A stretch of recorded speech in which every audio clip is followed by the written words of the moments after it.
All right, let's get right into a story that, honestly, almost sounds made up. It's about how one person's legal fight managed to pull back the curtain on the entire modern foreclosure industry.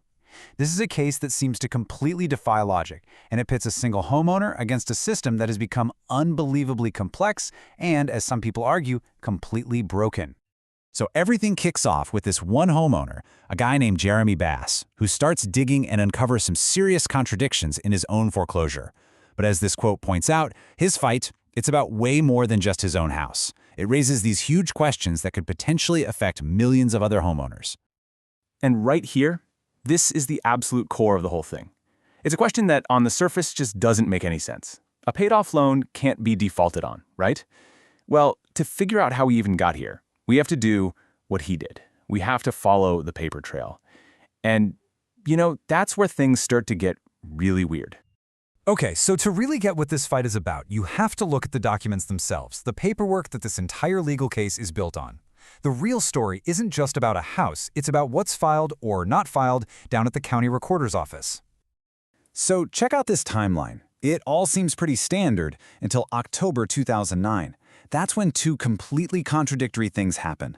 First, a new deed of trust, which is basically the legal document tying the loan to the property, suddenly appears from Bank of America.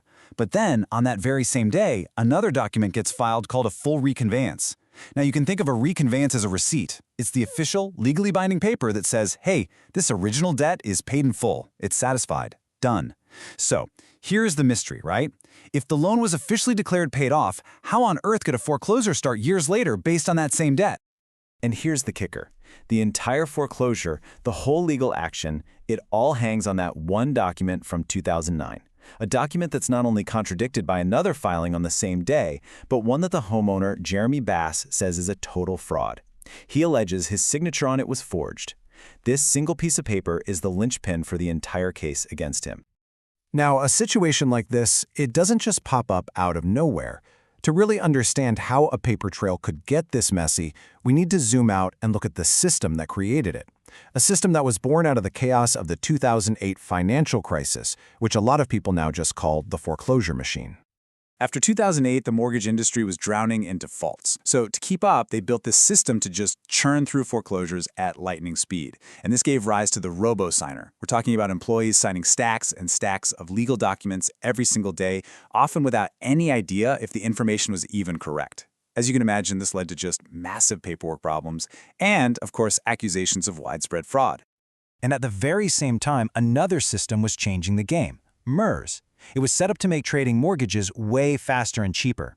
See, instead of publicly recording every single time a mortgage was sold, which is slow and costs money, the transfers were just logged in MERS's own private electronic database.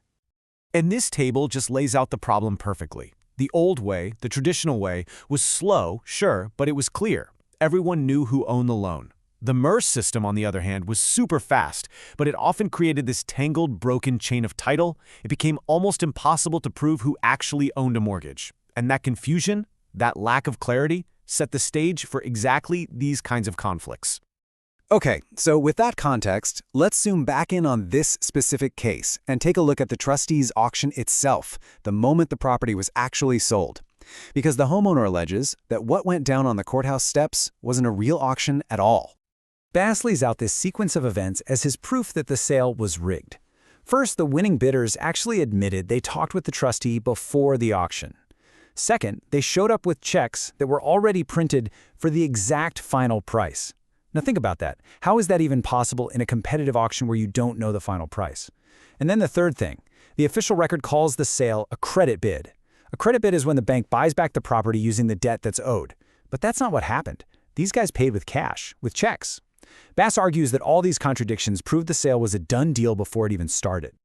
And this was the final sale price, $165,000 and change, paid by two venture capital firms, DPW Enterprises and Mountain Prime 2018, and they're the ones who are now trying to evict it. So, facing this totally baffling situation, the homeowner did what anyone would do. He tried to get a lawyer. But what happened next pushed him into a nearly impossible position, forced to fight this incredibly complex legal battle all by himself. Get this. He contacted more than 125 law firms across 3 different states, trying to find someone, anyone to represent him. And in what seems almost unbelievable, every single one of them said no. Most of them said it was because of a conflict of interest. This isn't just about choosing to represent yourself. There's a legal term for it, perforce pro se. It's what happens when someone is essentially locked out of getting legal help. He alleges that in this case, the entire industry has basically all the available legal experts on retainer, which creates these conflicts of interest that leave literally no one left to fight for the other side. So even though he's on his own, Bass has put together this surprisingly sharp legal challenge. He's not just arguing about minor details, he's hitting on fundamental issues. A violation of due process, potential judicial bias because the judge handled his divorce involving the same property, the rigged auction, and of course, the big one, that the entire foreclosure was invalid from the start because the reconveyance proves there was no debt. So you might be thinking, okay, that's a crazy story, but why should we care about this one fight over one house in Idaho? Well, because this is not some isolated, bizarre incident. It's actually a snapshot of a much bigger and growing trend in the American housing market. And you don't have to take my word for it. The data tells the story. In Idaho alone, foreclosure filings jumped by a staggering 70% just between 2019 and 2023. This isn't just a blip. It's a sign that a whole new wave of these property battles is heating up all over. And here's who is stepping in to buy these properties. It's not families. It's institutional investors. They now account for nearly 70% of all foreclosure auction buys in the state. And that completely changes the power dynamics. It's no longer individuals against individuals. It's individuals against large, very well-funded corporations. And this brings us right back to the courtroom. Legal experts are warning that when the system starts to look like it cares more about procedures and rules than about actual fairness, especially when someone is fighting for themselves, it can make people lose faith in the whole system. It makes you wonder if the system is even equipped to handle these new, complex realities. Ultimately, this whole saga, everything we've talked about, it all boils down to one really powerful question. When it's one person, armed with documents and what they say are the facts, up against a corporate machine with basically unlimited resources and teams of lawyers, is telling the truth actually enough to get justice?